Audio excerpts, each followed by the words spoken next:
The CEO didn't realize the truth until he saw the little girl holding a photo of his ex-wife.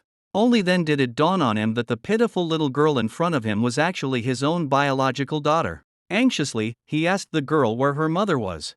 The frightened child replied that her mother had been captured by bad men and taken upstairs. Hearing that the woman was in danger, the CEO rushed upstairs with the girl in his arms to rescue her. Unexpectedly, they ran right into the woman, who had just managed to escape. But the gang of thugs was still chasing her, forcing her downstairs. Exhausted, the woman was eventually caught by them again. Just as she was about to fall back into their clutches, she shouted to passers-by for help. To her shock, the cunning villain pretended to be her husband. He claimed they were simply quarreling as a married couple and even showed the crowd photos of her with the little girl as proof. The passers-by believed him and tried to persuade the woman not to argue with her husband for the sake of the child. Once the crowd dispersed, the thug tried to shove the woman into a van to sell her off. She resisted with all her strength, pressing her hands against the door to avoid being pushed inside. Furious, the villain picked up a rock and smashed her hands until they were covered in blood. Just as she was about to give in, the CEO arrived with the little girl. He immediately stopped the thugs. Seeing the CEO, the gang leader was terrified, realizing he had offended someone powerful. The woman broke free and ran toward the CEO, but some of the younger thugs, not knowing who he was, still tried to chase her. The CEO pulled his ex-wife into his arms protectively. In the next moment, hundreds of bodyguards appeared around him, shocking the thugs into silence. The gang leader quickly rushed forward to apologize, claiming his men had misbehaved and begging the CEO not to let this ruin their business partnership. But his excuses only enraged the CEO further. On the spot, he terminated their cooperation and ordered his bodyguards to punish the gang severely, breaking the hands that had dared to touch the woman and throwing them onto the street to beg.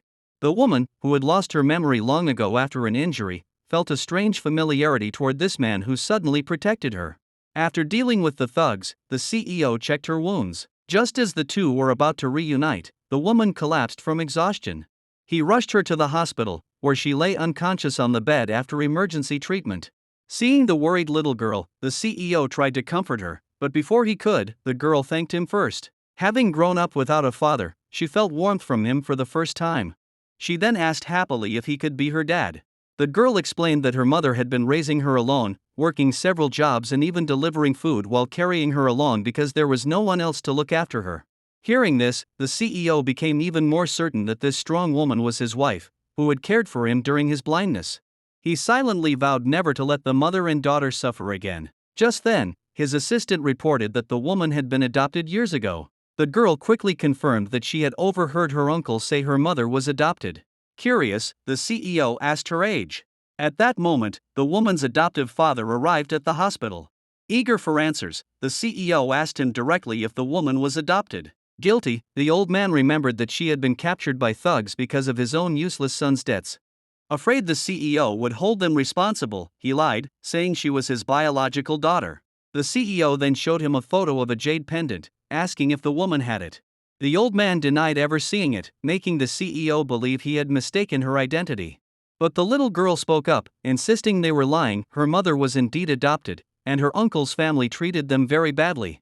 Her adoptive father quickly interrupted, dismissing her words as childish tantrums and begging the CEO not to believe her. Terrified by her uncle's threatening glare, the girl fell silent, remembering past beatings. Still suspicious, the CEO listened as the girl cried out, "My mom was badly hurt, and you only came now. You're not my grandfather."